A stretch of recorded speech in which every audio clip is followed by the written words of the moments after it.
À voix nue.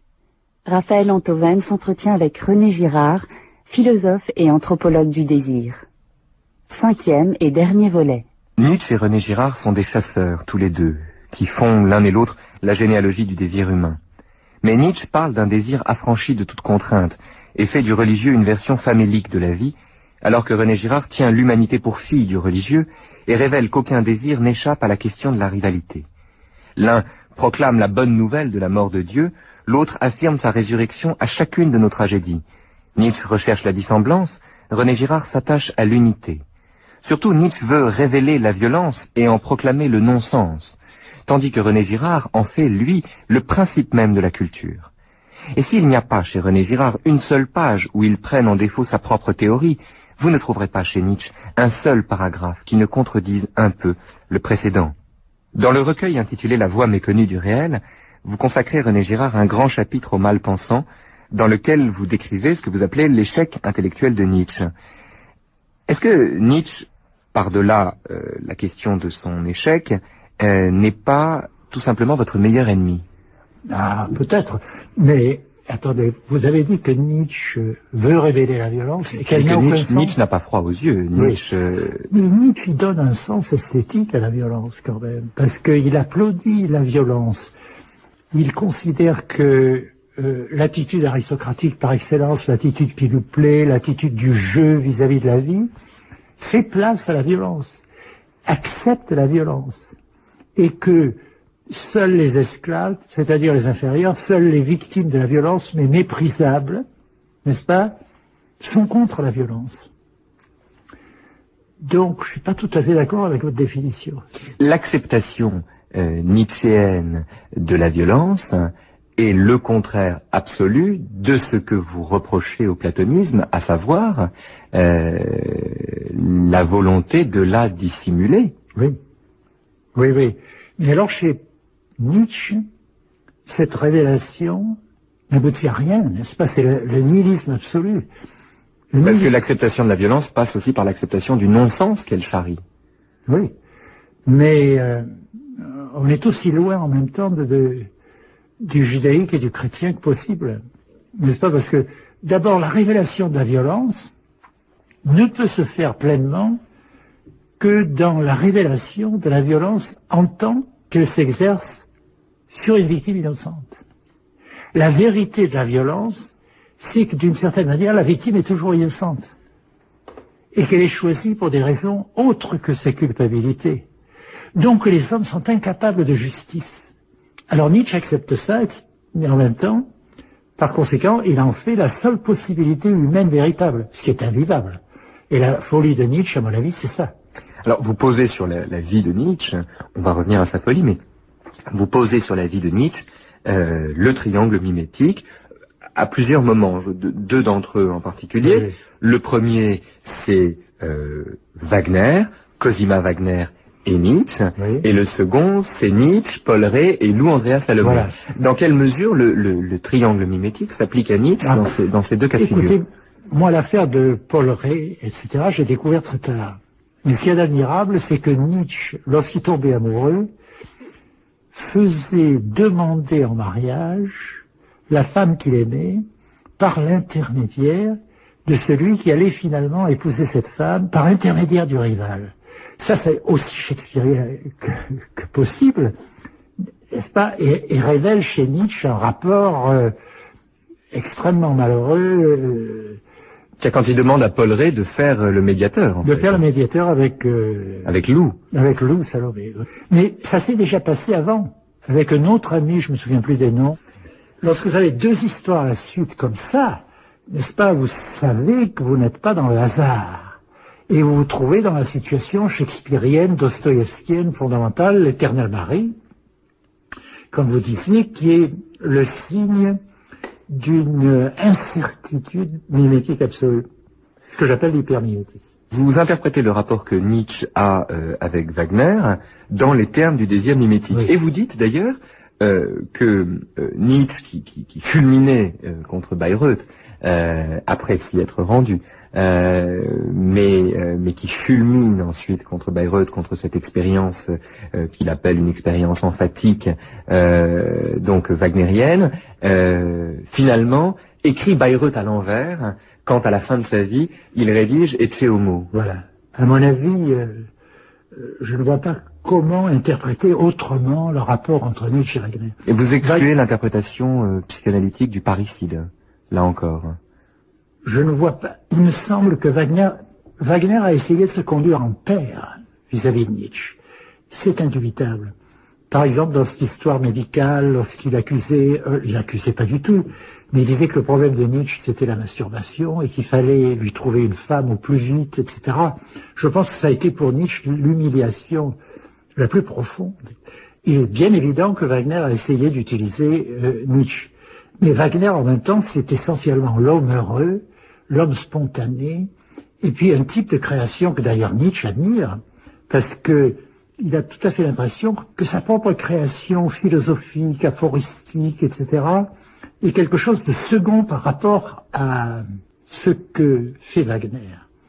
Alors là, si vous voulez, l'édition complète de Nietzsche, vous savez, l'édition Colli et Montinari, italienne, qui a été traduite en français, en allemand, si vous voulez, qui nous donne tous les textes non publiés. Oui, les fragments, ce qu'on appelle les fragments posthumes. Les fragments posthumes. Alors ces fragments posthumes, très souvent, il semble inutile de les publier parce que nous avons 15 versions du même texte avec un mot par-ci par-là qui se modifie. Mais dans le cas de Parsifal, il y a autre chose.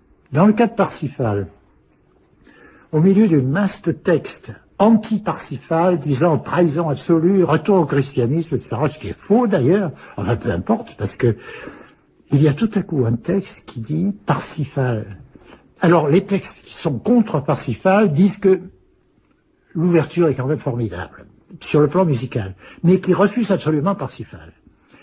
Au milieu de tout ça, il y a un petit texte qui dit Parsifal, plus grand que Dante, plus grand que Goethe, etc., et qui est une espèce d'hymne à Parsifal incroyable, n'est-ce pas?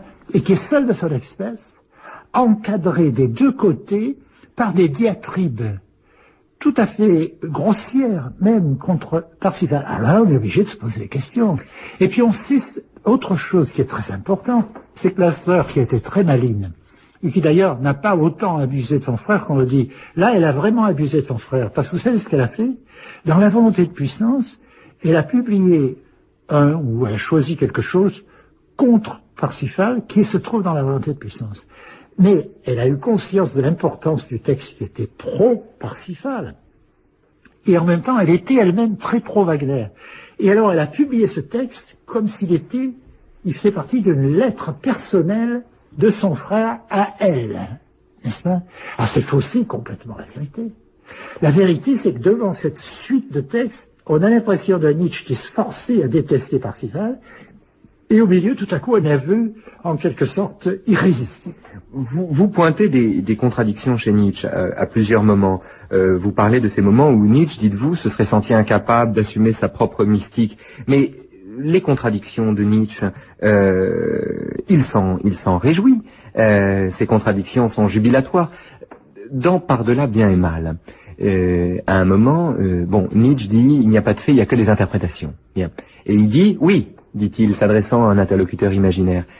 Mais ce que je dis là est aussi une interprétation. N'est-ce pas ce que vous allez vous empresser de me dire? Et Nietzsche de répondre à ce moment-là, eh bien oui, et tant mieux. Qu'est-ce qu'on répond? Que peut-on objecter à un philosophe qui porte ses contradictions comme si elles étaient le fond même de sa pensée? On ne peut rien lui objecter en tant que philosophe. Mais on peut dire que sur le plan anthropologique, ça donne pas grand-chose. Parce que alors que l'attitude contraire, Nietzsche est prodigieux parce qu'il voit des choses absolument gigantesques. Mais à mon avis, il n'en tire pas les conséquences qu'il faut. Par exemple, lorsqu'il voit la dualité, ceux qui sont pour la victime, ceux qui sont contre, il est incapable de reconnaître qu'être pour la victime, c'est être pour la vérité. La victime est innocente. La victime ne peut pas être coupable des crimes dont l'accuse la foule. Par conséquent, même si ce sont les esclaves qui sont pour la victime, ils ont la vérité pour eux. C'est quand même assez grave. Vous voyez, parce que si nous ne reconnaissons pas, qu'est-ce que ça veut dire? Ça veut dire que nous ne pouvons plus dire que le monde occidental a découvert quelque chose de vrai lorsqu'il innocente les sorcières assassinées au XVe siècle. Vous voyez, nous échappons à tous les critères qui nous permettent d'être ce que nous sommes en tant qu'hommes de gauche, etc., défendeurs de la liberté, et ceci et ça. Nietzsche nous prive de ça si nous suivons complètement sur le terrain dont vous parlez. Oui, mais en même temps, est-ce que vous-même ne privez pas Nietzsche de tout un tas de dimensions de son œuvre, par exemple son abandon de ce qu'il appelle la pesanteur germanique, son refus de la métaphysique, sa volonté d'illusion aux dépens des vérités qu'il tient pour étouffantes, son abandon du nationalisme, tout ça est en germe dans sa rupture avec Wagner, il n'y a pas que du désir mimétique. Est-ce que vous prenez son abandon du nationalisme très au sérieux? Il abomine les Allemands assez vite, mais... Quel est l'écrivain sans public qui n'abomine pas son propre pays? Vous faites la psychanalyse de Nietzsche. L'analyse, une analyse très terre à terre, n'est-ce pas, mais qui me paraît, malgré tout, inévitable. Ce que je veux dire, c'est... Je crois que les Français prennent trop au sérieux l'utilisation, par exemple... moi j'adore Bizet, je trouve pas qu'il a... Mais je pense... Carmen, la place de Carmen chez Nietzsche. La place de Carmen. J'admire Carmen beaucoup. Et je pense que Nietzsche était assez intelligent pour prendre à l'époque la seule œuvre qui est du charme, etc., du talent extraordinaire. Mais je ne prends pas Nietzsche au sérieux lorsqu'il me dit qu'il préfère Carmen à toute l'œuvre de Wagner. Donc pour vous, Nietzsche reste un Allemand? Nietzsche reste un Allemand... Même pas, parce que lui veut être français. Nietzsche reste de langue allemande, et il tient avant tout, si vous voulez, essentiellement son échec est un échec auprès du public allemand. Et cet échec auprès du public allemand est aussi le succès de Wagner. René Girard, dans Mensonges romantiques et vérités romanesques, vous écriviez « L'esprit de Stendhal nous amuse, mais il nous paraît trop géométrique pour être vrai. » Et dans Mensonges romantiques et vérités romanesques, vous reprochez à Aragon d'un côté et Barrès et Maurras de l'autre de faire avec Stendhal, dites-vous, un Stendhal au gré de leur passion. Et vous dites, jamais pourtant le linceul n'est assez grand pour envelopper un cadavre. Et vous réhabilitez la pluralité du stendhalisme malmené par ses exégètes. Est-ce que vous ne faites pas avec Nietzsche ce qu'Aragon faisait avec Stendhal ? Ah, mais je reconnais que si on se limitait à ce que je viens de dire, vous auriez tout à fait raison. Mais en même temps, je reconnais chez Nietzsche une quantité d'intuition absolument admirable.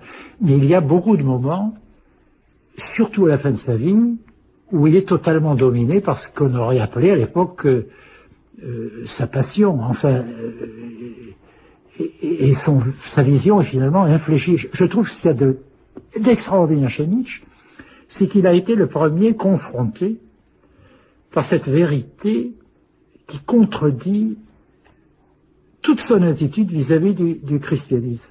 Il a découvert que le christianisme, c'était la mise à l'endroit de quelque chose qui est à l'envers dans tout le religieux archaïque.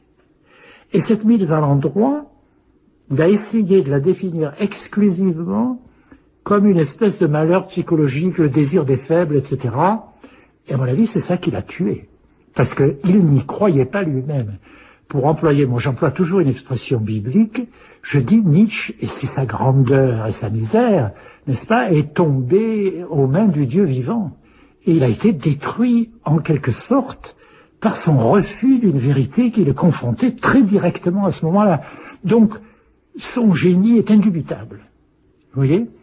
Je regrette d'une certaine manière, mais peut-être aussi cette tragédie est-elle fatale. Il incarne le tragique du monde moderne. J'ai l'impression que d'une certaine façon, toute notre civilisation est destinée à faire l'expérience de Nietzsche jusqu'au bout. Et elle est encore loin de ce bout. D'ailleurs, vous assumez une position assez nietzschéenne quand vous vous faites le prophète, non pas de la volonté de puissance, mais de la fin de l'ère de la volonté de puissance. La fin de l'ère de la volonté de puissance. Oui, c'est une très bonne formule. C'est ça que j'accepte. Oui, oui. Quand vous donnez de la volonté de puissance, justement, une définition que vous dites vous-même, hein, strictement quantitative. C'est Nietzsche lui-même. Là, je dis, si vous regardez les textes de Nietzsche, il donne une définition quantitative. Mais la volonté de puissance, c'est pas la volonté de pouvoir, hein, René Girard. C'est pas la volonté de Ah oui, mais domination. alors lui parle en termes de plus et de moins dans des tas de textes. Parce que je cite Nietzsche, là. Je peux plus vous citer ça très exactement, mais cette définition, il refuse, si vous voulez, il dit refusons les arguties et regardons les choses franchement. N'est-ce pas? Et c'est là où je compare Nietzsche, au fond, vous savez, au Don Quichotte, devant la cage au lion, on ouvre la cage, parce que Don Quichotte exige absolument, il menace de tuer le gardien, on ouvre la cage, et le lion regarde Don Quichotte et lui tourne le dos finalement. Alors je dis, Nietzsche est celui, Don Quichotte, c'est le désir mimétique qui est encore capable de déclarer une victoire et de s'en aller content. Tandis que Nietzsche est celui qui va forcer le lion à le manger. Il va être tellement malheureux que le lion ne veuille pas s'en prendre à lui, qu'il va obliger en quelque sorte le lion à intervenir contre lui. Il y aurait une volonté chez Nietzsche, un désir mimétique de Nietzsche pour celui qu'il appelle le crucifié. Oui. Dans ces conditions. C'est-à-dire que le double mimétique de Nietzsche, ce serait le Christ. Cela arrive forcément à se vouloir victime. Et par conséquent, à mon avis, vous donnez l'explication vraie de ce rapport extrêmement ambigu entre la volonté de puissance absolue et la volonté d'être victime. Mais en même temps... Parce que pour faire la preuve de sa volonté de puissance, il faut aller jusqu'au bout et accepter d'être victime. Est-ce que la théorie du désir mimétique, René Girard, ne fonctionne pas sur Nietzsche comme ce que Jankélévitch, après Bergson, appelait l'organe obstacle? Oui. C'est-à-dire que pour Jankélévitch, nos yeux nous permettent de voir, mais nos yeux sont aussi la cause du fait que nous ne voyons pas tout. Oui. Est-ce que l'application de la théorie du désir mimétique au cas de figure nietzschéen ne fait pas négliger des dimensions de sa pensée qui surmonteraient éventuellement la théorie du désir mimétique? Peut-être, mais lui aussi, on peut dire que c'est la finitude de l'homme qui ne peut pas tolérer. Parce que la volonté d'être Dieu, précisément, de se trouver dans une situation où l'organe de vision n'est plus obstacle, où l'organe d'audition n'est plus obstacle, etc., etc. Donc son désir d'infini, de toute puissance, de divinité, fait de lui le superbe, entre guillemets, masochiste, n'est-ce pas? Dans le paragraphe 125 du Gai Savoir que vous citez, Nietzsche fait parler l'insensé, celui qu'il appelle l'insensé. Ah, oui. Et c'est celui qui annonce la mort de Dieu. Et il l'annonce devant des hommes incrédules. D'ailleurs, c'est amusant parce que les hommes ne le croient pas, ne croient pas que Dieu est mort, ou plutôt c'est inaudible pour eux, dans la mesure où, dit Nietzsche, ils ne croient pas en Dieu. Il ne croit pas en Dieu. Autrement dit, celui qui ne croit pas en Dieu ne peut pas entendre que Dieu est mort. Voilà. Pour croire en la mort de Dieu, il faut aussi croire en Dieu lui-même. Et il se révèle magnifiquement parce qu'il montre que finalement il a une vision infiniment plus puissante et plus forte du religieux qu'il ne l'avoue le plus souvent. N'est-ce pas? Mais pourtant, il dit ensuite, après la mort de Dieu, il nous faut maintenant tuer son ombre. Voilà, après avoir tué Dieu, parce que ça c'est le plus important. La formule « Dieu est mort » ne se trouve qu'une fois dans ce texte, et « nous avons tué Dieu, nous sommes les meurtriers de Dieu », etc., est répétée constamment. Alors je vois dans ce texte, si vous voulez, un moment dans l'œuvre de Nietzsche où l'origine du religieux littéralement se révèle. Ce texte n'est pas sur la mort de Dieu, il est sur la mort de Dieu en tant que renaissance du divin. Donc c'est un texte sur l'éternel retour. C'est un texte sur le sacré en tant que crise et retour. Donc c'est un texte qui est très proche des présocratiques. Et en particulier de la fameuse phrase d'Anaximandre que Heidegger prétend interpréter. Mais le meilleur commentaire sur la phrase d'Anaximandre « de là où les choses viennent, elles feront retour en se punissant » les unes, les autres, n'est-ce pas, selon l'ordre divin, n'est-ce pas, cette phrase, à mon avis, le meilleur commentaire, c'est cet aphorisme 125 du Gai Savoir. Du Gai Savoir. En termes nietzschéens, est-ce qu'on peut dire que chez vous, le triangle mimétique est l'essence la plus intime de l'être, comme il le dit de la volonté de puissance? L'essence la plus intime du rapport humain, qui est essentielle. Parce que l'homme ne peut pas se définir en dehors de ses rapports avec l'autre. Donc l'homme est toujours soit dans l'amour, soit dans la haine, au sens chrétien du terme. Donc la définition de l'être serait l'amour. Parce que s'il n'y a que la haine à la place de l'amour, il va y avoir destruction de l'être. À un moment, vous dites la grandeur de Nietzsche, vous le dites dans La voix méconnue du réel, la grandeur de Nietzsche n'est pas d'avoir raison, mais d'avoir payé si cher pour avoir tort. Voilà. À quoi je vous oppose cette phrase de Par-delà bien et mal dans laquelle il dit « Désormais, ce sont nos goûts et non plus nos arguments qui protestent contre la morale. » Nietzsche se moque d'avoir raison ou tort. Oui, mais regardez son destin, ce qui lui est arrivé tout de suite après avoir dit ces choses. Parce que la phrase que vous citez, c'est une espèce de Nietzsche optimiste et joyeux. Qui dit j'ai tout un avenir devant moi où je vais m'amuser comme un petit fou. Mais c'était pas vrai. Le vrai Nietzsche est le Nietzsche malheureux. Parce que le vrai Nietzsche, dans cette tragédie incroyable qu'est sa mort, et sa folie. Et sa folie, c'est pas de la plaisanterie. C'était quelque chose de terrible et d'horrible. Et qu'on ne peut pas expliquer par la syphilis, à mon avis. Parce qu'autour de lui, il y avait des millions de gens qui avaient la syphilis et qui n'étaient pas fous. Donc il est de la même façon que le religieux est un effet de votre travail, la folie de Nietzsche serait un effet du sien. Je dirais, oui, une espèce de résultat du sien, où je vois les choses ainsi.